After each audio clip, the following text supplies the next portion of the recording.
It is Walk 97.5, Christina Kay, and my new best friend. Can I call you that, George Ezra? Can we? Absolutely. You can We've call me been that. bonding over the weirdest things for the past half hour. Chips from a vending machine. Yeah. Which you just had like the biggest Well, victory I of the just day. came to the radio station and I don't know what possessed me to do it, but I pressed the refund button on the vending machine and a quarter came out. So that was a plus. So you just randomly went onto the vending machine? Why not? Try it out. So that was good. And you got chips out of it. Well, and then we put a $1 bill into the vending machine and got 2 packets of chips for $1. Not just like regular chips. Yeah. Guacamole chips. I know, we're living out here. Exactly. We do it big here on Long Yeah. Island. And then you said randomly, I want a Disney sticker for my guitar case. I hooked you up. Yeah, you, not only did you hook me up, but you gave me the choice of 15 different stickers. That's my reputation. Yeah. I like choices. Everyone's got a different thing in Disney. We've been bonding over Toy Story, our love for Toy Story. But yeah, I just feel like, first of all, you were here early, which says so much about you. Is that a British thing or that's just the George Ezra thing? No, we were at a session before this and they got tired of me really quick. Oh, so that's they just asked me to impossible. leave. I'm joking. I don't know how these things... I like to be punctual when possible. Yeah, well, we love having you here. You're like spoiling with us with all this time. But we have something in common aside from Disney right now. You do a podcast. Yes. Which you have not had like nobody's on. You've had Niall Horan. I love Niall. Sam Smith, Ellie Goulding, Elton John. Yeah. First episode, Ed Sheeran. Yeah. That's crazy. It is crazy. And it's very... it's just the product of going, I'm going to give this a go and see where we end up. Yeah. And the podcast is called George Ezra and Friends. And I named that before I'd recorded any episodes and I realised I have no friends in music. and not because I've burnt bridges or made enemies, I don't think. It's just because you're all busy at the same time. You very rarely actually meet your peers. It doesn't really happen. So then I kind of nervously got in touch with a few acts and artists and everyone was well up for it, which was amazing. Did you feel pressure that, I mean, Ed Sheeran was the first episode. You're like, where are you going to go from here? Or No, I think actually he did me the biggest favour, Ed, by doing it because he will have known that by him being involved, it's more appealing to other acts down the line. Do you know what I mean? And that's a huge help. And let's face it, he didn't need to do my podcast, you know? He's got a lot going on. But he's so chill. You guys are very similar. Like, I've interviewed him, and it's just, we were sitting on a couch just talking about, like, random stuff, like Star Wars. So I feel like the vibe between the two of you was, like, the perfect podcast. Yeah, and it's just, I love it. And all of the guests that I've had, I'm very unbiased or judgmental of what they've done. And I'm interested in how people do what they do and why they do it.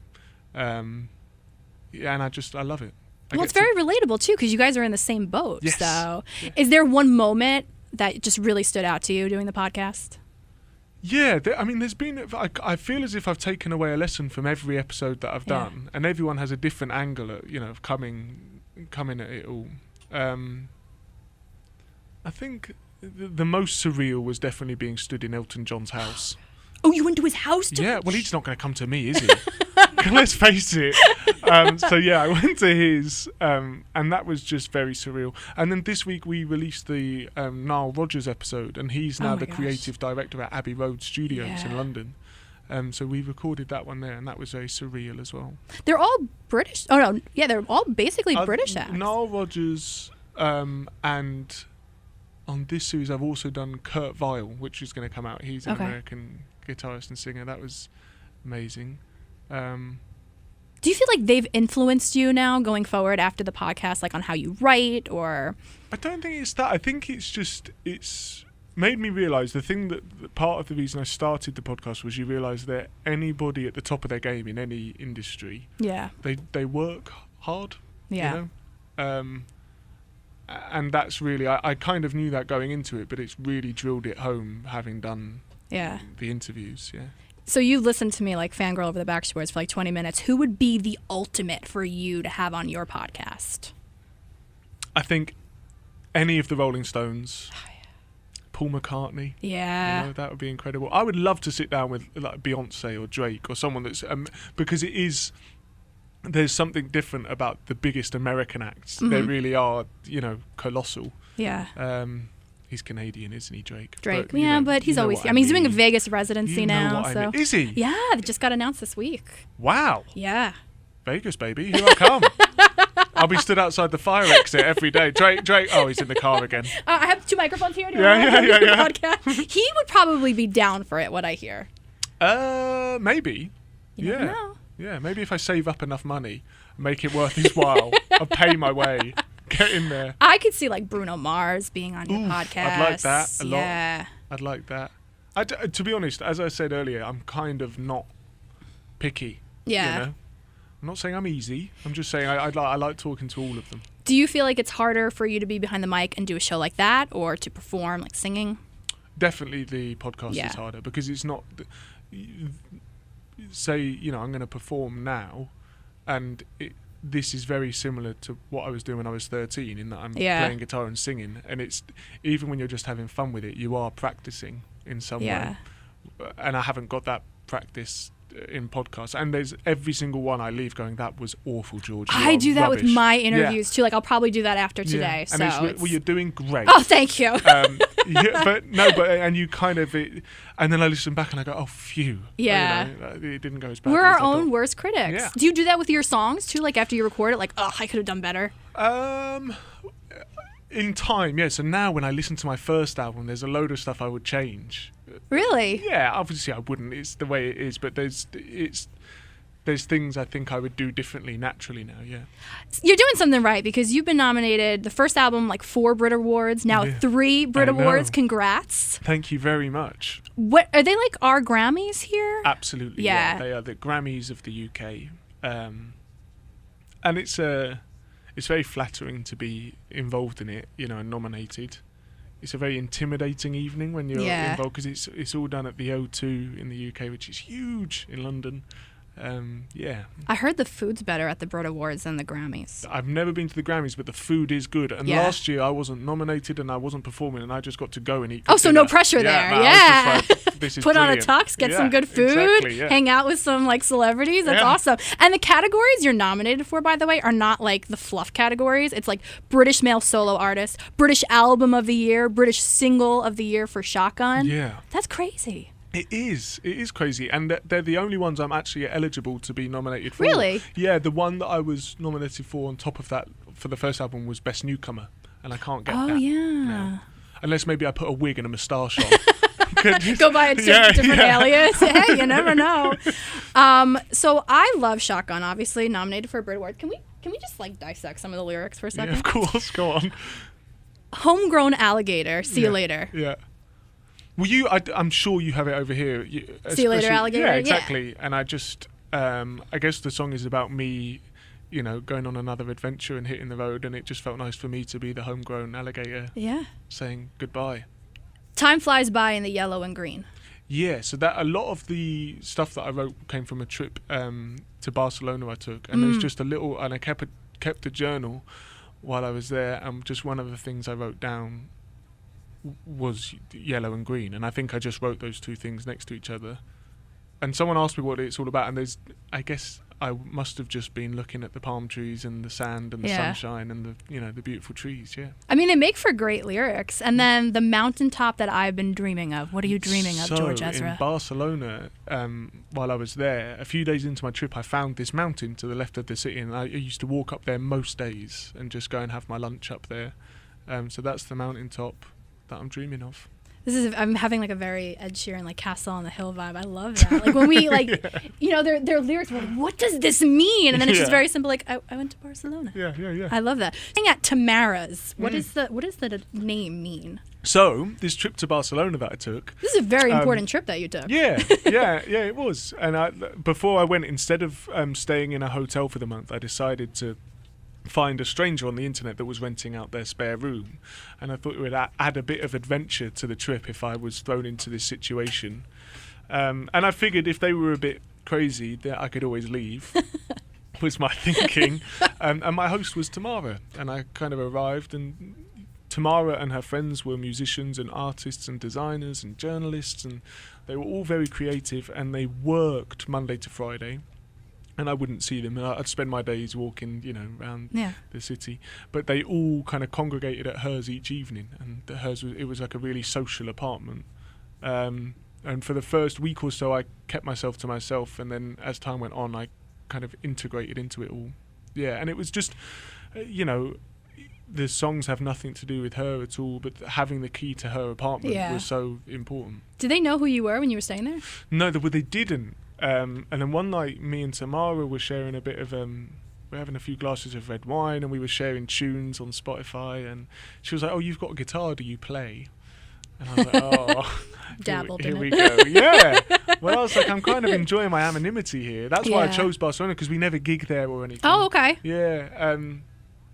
And then at the time, Budapest had 400 million plays on Spotify, so she loaded it up and looked at me like, "What are you doing here?" You know. But she was cool. Did she not believe it was you at first?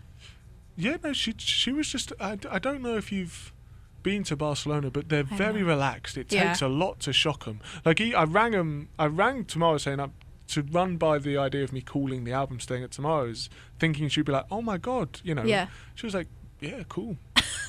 Okay, fine. That's awesome. Yeah, she's very relaxed. Where do you say is the place that people have just gone crazy over you the most? I don't know. There's a Brazil. I know that Budapest took on kind of a life of its own in Brazil, and we kind of knew that.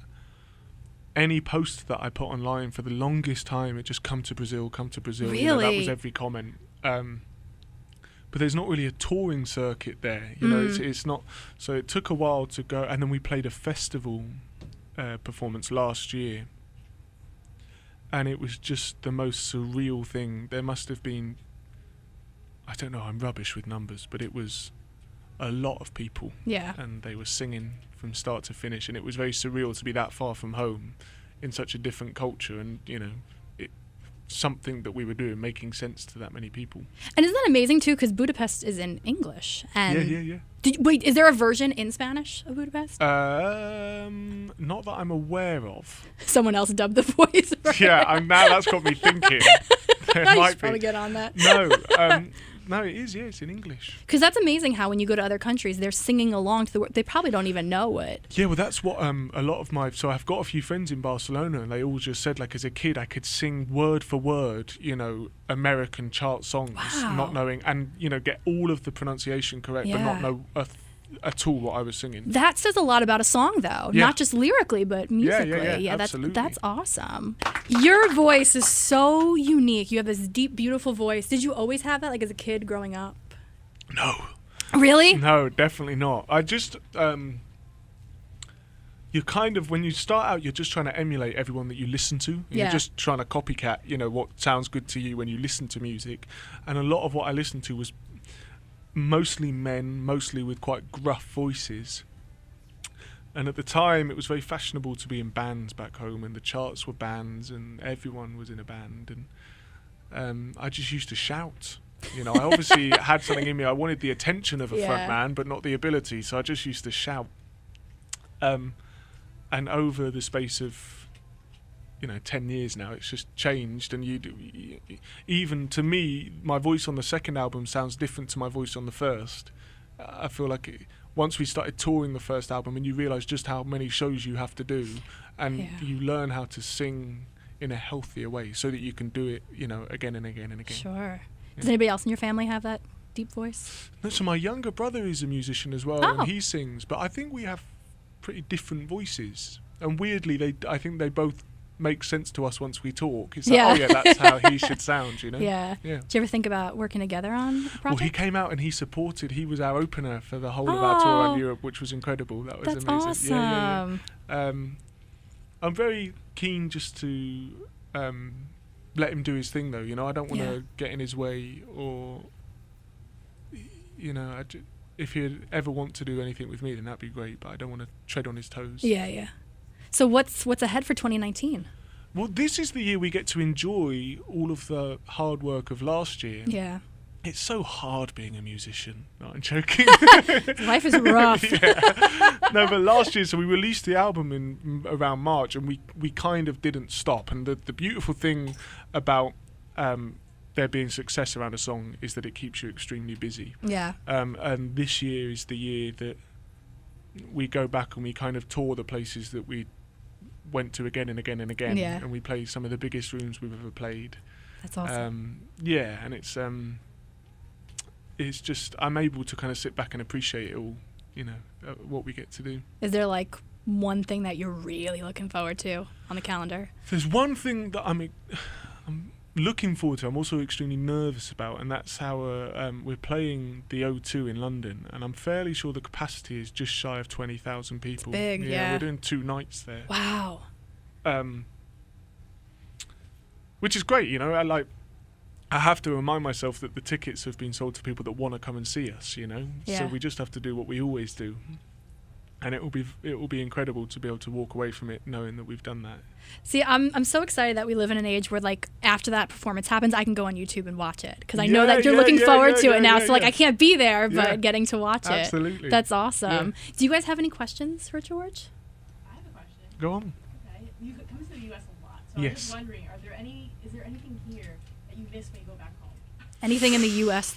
anything that you miss when you come here to the U.S.? That's a really good question because we love coming here, and we kind of do it in a really mad way. So I think we kind of see a side of America that a lot of Americans don't see because a lot of when we tour on the tour bus, the drive from one show to another, we have to stop in a town that some of them. I think we stopped in one town that had its population was 200 people or something, So we see a side of America that's really surreal. I think the one thing I miss wherever I am is a pub. I think they're never quite the same. Bars are brilliant and everything, but occasionally that kind of open fire British pub. Yeah. Yeah. And what else do I miss? I miss my family and friends from time to time. Not always, just sometimes. But that's about it, I think. I love being over here. That's so funny you say that about the town because I've only seen that on television shows, like towns with 200 people Oh, God, in we it. see it all the time. That's kind of the America we know, almost. Because we don't... And they're the days where there's no work. There is no work, so we have to... It's just entertain yourself kind of thing. And there'll be, a church, a school, and a bar. Yeah. And that's... You go to... I don't know which order you do them in, but you try and get around all 3. Is there like a favorite place that you have in the States that you want to go back to? Yeah, there's a few places. One of them is a place called Pendleton.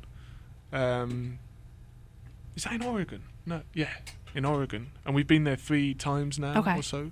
And it's quite a small town. It's not 250, but it's got this woolen mill. So they make all this beautiful kind of woolwear, and they have I don't know what they'd call it. They call it Let 'em Buck, and it's like a horse show that they have there. But it feels like something you'd see in an old Western film when you're there. So I love being there. Vegas goes against everything that I thought I knew about myself, but I love it there. Well, you're going to go see Drake in Vegas now. Exactly, yeah. So I just, honestly, I love it all. And it's a balmy place, but I love it. Is there any place that you haven't been to across the world that you really want to go to? Yeah, but a lot of the places that I've not been to that I'd like to go to outside of music. Explore. And I'd love to go to Asia and go to the countryside and see that. Anywhere really. I just like being on the move. And of course, we're going to go to Toy Story Land and go on Slinky Dog together, right? Yeah, That's exactly next on the list. Well, thank you so much for coming in. Thank you We look me. forward to seeing more, and good luck at the Brit Awards. When is that? Much. When's that happening? The end of February. I think it's the 20th. Good luck. Thank you man. very much. George Ezra, everybody.